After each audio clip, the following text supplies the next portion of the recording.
cabut yuk. Balik lagi bareng Ara yang kali ini ngebawain aksi seru para penjahat super yang dikumpulin paksa dan digabungkan menjadi satuan khusus untuk mundir oleh pemerintah. Tanpa banyak basa-basi, let the story begin.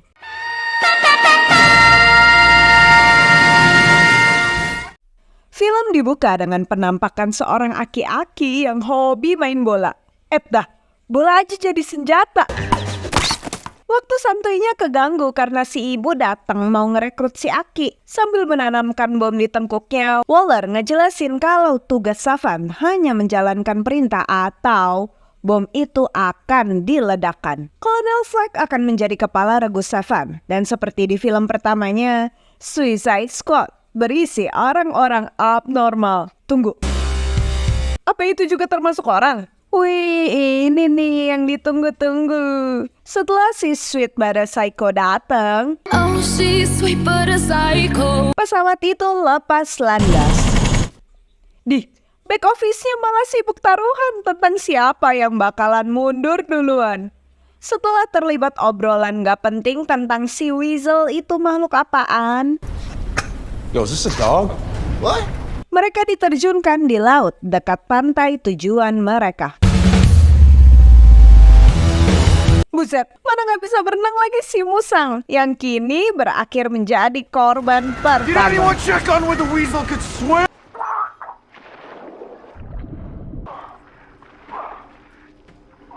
The weasel is dead! I repeat, the weasel is dead! Pantai yang terlihat kosong itu tak serta-merta membuat mereka mengendorkan kewaspadaan. Tapi tiba-tiba Justin Bieber wannabe ini malah keluar. Nggak taunya dia ngecepuin Suicide Squad dan membuat kesepakatan dengan musuh. Nah kan jadi bubur. Dikerubungin pasukan Corto Maltese, Flag meminta izin untuk mundur pada Waller. Tapi si Mamak nggak ngizinin karena katanya misi ini terlalu penting untuk dibatalin. Pantai kini auto rame berkat aksi ekstrim para anggota Suicide Squad yang mulai berguguran.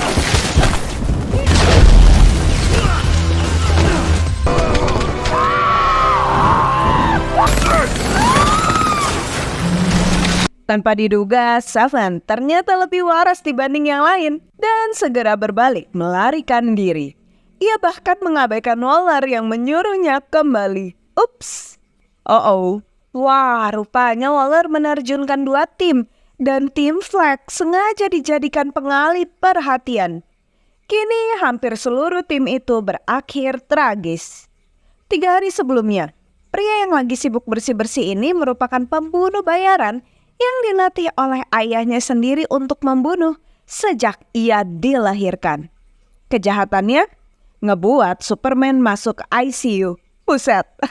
Dubois. Yang menolak join tim Waller ternyata kedatangan tamu. Pria itu luar biasa marah ketika sang putri ternyata kedapetan mencuri barang gak penting yang bikin dia malu. Parah. Waller mengancamnya menggunakan Tyla dan memaksanya menjadi ketua tim Suicide Squad atau sang anak akan dijebloskan ke penjara dengan tingkat kematian tertinggi di Amerika Serikat. Are you in or out? Tim unik itu terdiri dari Peacemaker yang memiliki karakter persis seperti dirinya. Lalu Nanaue, si hiu penggemar daging manusia yang berusaha keras untuk terlihat pintar. Berikutnya ada Chloe, si Ratcatcher 2, karena ayahnya Ratcatcher pertama sudah mati. Dan terakhir ada Polka Dot Man yang jadi sasaran bullying. Corto Maltese, negara yang baru mengalami pergantian kepemimpinan karena aksi kudeta kejam 2 jenderal mereka, Silvio Luna dan Matteo. Dengan memanfaatkan Greaves, sang ahli genetika, mereka ditugaskan untuk menyusup ke Jotunheim. dan menghancurkan proyek mengerikan bernama Starfish sebelum jatuh ke tangan rezim Luna. Dan di sanalah mereka berada di saat tim Flag digempur habis-habisan. Harley menerima tombak dari teman setimnya tepat sebelum pria itu meningsoy dan kini berakhir dikelilingi oleh pasukan musuh. Wah, sama kayak Flag nih nasibnya. Kok gitu sih si Polka Dot?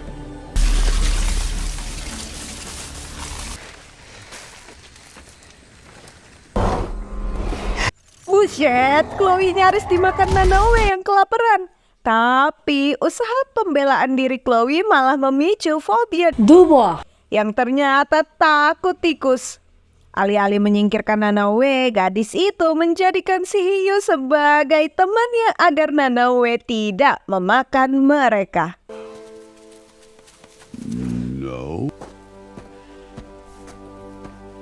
Mereka pun menerima tugas baru, yakni membebaskan Flag yang ditahan tak jauh dari lokasi mereka. Waller memerintahkan mereka untuk membunuh siapapun yang mereka lihat karena kelompok itu amat berbahaya. Tempat itu lebih cocok disebut sebagai ajang adu mekanik Peacemaker dan Dubois.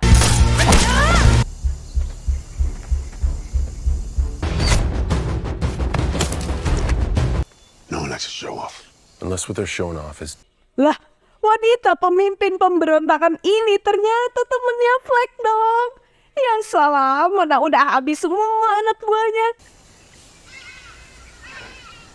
Untungnya Saul masih berbaik hati tidak memutuskan kerja sama mereka dan tetap membantu tim absurd ini. Nah, ini nih yang namanya Grievous. Luna memanggilnya untuk menjelaskan makhluk asing yang ditangkap oleh astronot Amerika dan kini ditahan di Jotunheim. It feeds on their conscious. Where is this Project Starfish now? Los rumores sobre la bestia son verdad. Grievous secara resmi bergabung dengan tim Luna Mateo. Wow, Harley yang ditawan malah berubah menjadi princess dan dibawa ke hadapan sang pemimpin. Wah, love interest baru nih. Tapi Harley yang kebingungan cuma bisa ngikut aja pas diajak makan siang dan menghabiskan waktu seharian bersama Luna. It's just like you to come and blow me. Why did you say? Di penghujung hari, pria itu bahkan meminta Harley untuk menjadi istrinya. Setelah puas goleran di lantai, Luna mendapat kejutan tak terduga dari calon istrinya. Saat menceritakan niatnya menghabisi musuh-musuhnya sampai ke anak-anak mereka, Luna memicu kenangan lama Harley bersama sang mantan. Oh, poor Harley belum bisa move on kayaknya ya. Setelah membakar burung-burung kesayangan Luna, Mateo mengambil alih kepemimpinan dan menahan Harley. Can't believe this thing had a bullet. Tim Flag diantar melewati hutan saat akhirnya Polka Dots menjelaskan bahwa sang ibu menginfeksinya dengan virus antar dimensi yang membuatnya kini ngehalu.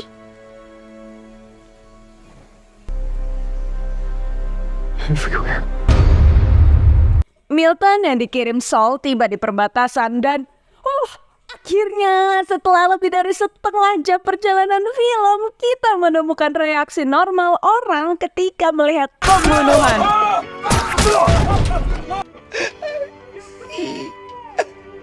Dubois dan Cleo sempat ngobrol selama perjalanan.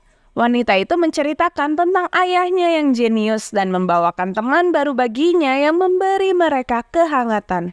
Sayang, sang ayah tak bertahan. Lain dengan Dubois yang ternyata pernah dikurung selama 24 jam di dalam peti berisi tikus kelaparan oleh ayahnya sendiri. Milton membawa mereka menuju klub tempat Grievous biasa nongki sementara ia berjaga di luar. Losing connection. Tapi komunikasi mereka dengan Waller keputus nih karena ada pengacau sinyal di sekitar Jotunheim. Signal jammers around the city. Sambil berenang minum es campur, itulah yang saat ini mereka lakukan. Bahkan Sebastian mendapat gelasnya sendiri.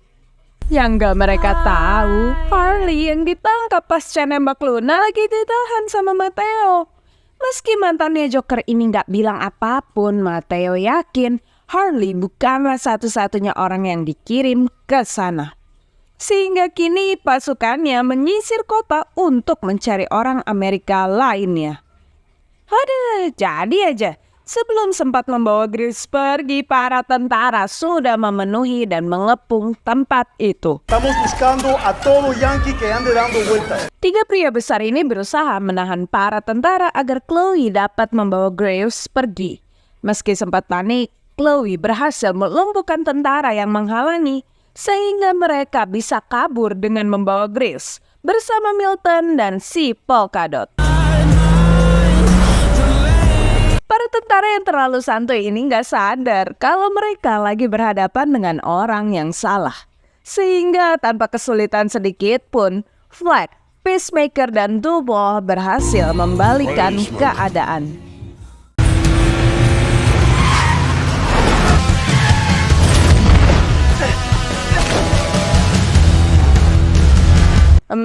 Kebalik dalam arti sesungguhnya ya.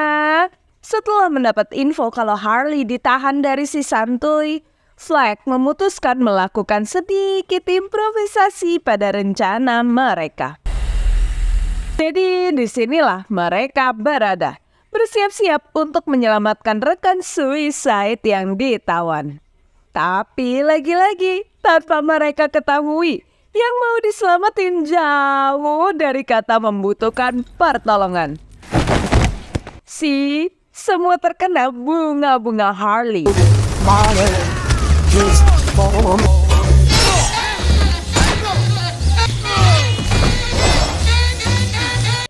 Ya, gak ketemu dong ini sih. Wah, untung Harley sempat ngeliat mereka. Oh, Flag so sweet banget pas bilang mau nyelamatin Harley. You were gonna save me? Dengan personel lengkap, mereka memanfaatkan Graves untuk menyusup. Widih, ada slow-mo-nya gitu. Dari balik hujan, satu persatu penjaga dilumpuhkan.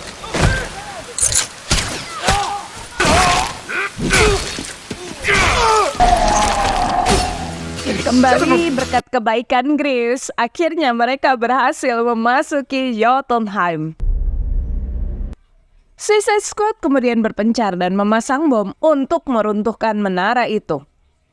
Sedangkan Graves menuntun Chloe dan Flag menuju tempat terdalam menara tersebut, tempat sang bintang terkurung. Di tempat itu juga tersimpan rahasia pemerintah Amerika yang tidak mau penelitian mengerikan yang dibawa oleh astronotnya terekspos publik.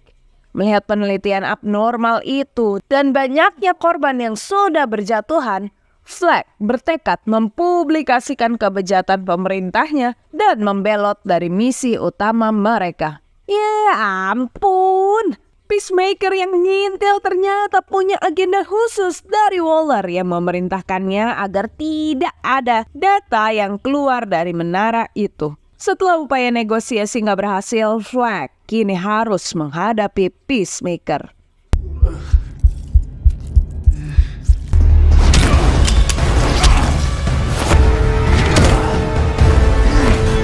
Sedangkan tim Harley juga lagi kepepet nih. Karena meski Matteo dan tentaranya belum berhasil menggempur pintu Jotunheim, para penjaga di dalam menara melakukan perlawanan. Ya, Milton meningsoy.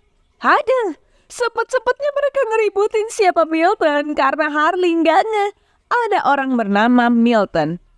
Kocak. Sementara itu Nanaue yang tadi kepisah malah sibuk sama teman-teman barunya.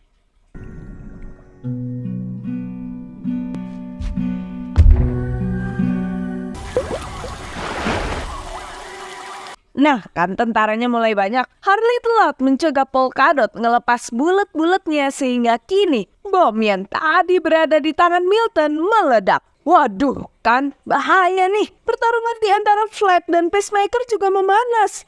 Apalagi setelah bom Milton memicu seluruh bom yang mereka tanam. Akuarium raksasa itu hancur dan membuat teman Nanaue berhamburan keluar. Wah, predator nggak taunya guys. Harley berusaha ngebantuin Nanaue, tapi sayangnya Nanaue terjun ke bawah. Harley, Dubois, dan Polka harus berjuang mencari tempat aman dan terakhir, Graves yang kini harus menjadi objek balas dendam eksperimennya yang marah. Chloe lebih beruntung ketimbang Grace karena memiliki Sebastian sebagai pemandu jalan. Sayangnya ia malah menyaksikan momen di mana nyawa Fleck melayang di tangan Peacemaker. Ia kabur sambil membawa lari drive yang menumpahkan darah Fleck itu. Cepat lari, Chloe! Di sisi lain menara, Harley dan Polkadot berusaha mengejar Dubois yang berasal lagi naik lift. Gegar lantai yang dipijaknya selalu ambles ke bawah. Lift Dubois akhirnya berhenti tepat di hadapan Peacemaker dan Chloe. Udah mah emang dari awal saling senggol-senggolan, ditambah lagi ada kejadian begini. Si Peacemaker berasa nggak tahu gitu kalau Dubois kan udah janji mau ngejaga Chloe. Meski menembakkan pistolnya bersamaan, peluru Dubois yang lebih kecil menang dan melubangi dada Peacemaker. Sambil nangis terseduh-seduh, Chloe menceritakan kisah pilu yang menimpa Fleck. Reunian itu terpaksa berhenti karena guncangan besar yang terjadi. Guncangan yang disebabkan oleh terlepasnya Starro, sang bintang raksasa.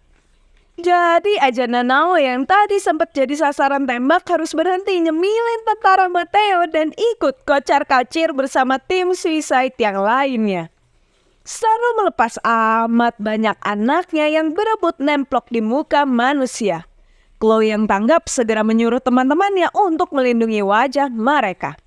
Masuknya laporan tentang kematian Mateo membuat para jenderal kegirangan karena bakal jadi presiden. Eits, tahan dulu. Karena mereka kini diserang oleh kelompok pemberontakan Saul. Sedangkan di TKP, Suicide Squad menjadi satu-satunya kelompok yang tidak dikendalikan Starro. Berkat menara yang hancur, Dubois bisa berkomunikasi kembali dengan Waller dan melaporkan kejadian itu. Tapi Mama yang sadis yang ngalahin ibu tiri ini malah memerintahkan mereka untuk mundur karena misi sudah selesai. Lah gimana sih? Gak tahan mendengar teriakan orang-orang, Dubois diikuti seluruh Suicide Squad yang tersisa putar balik nih.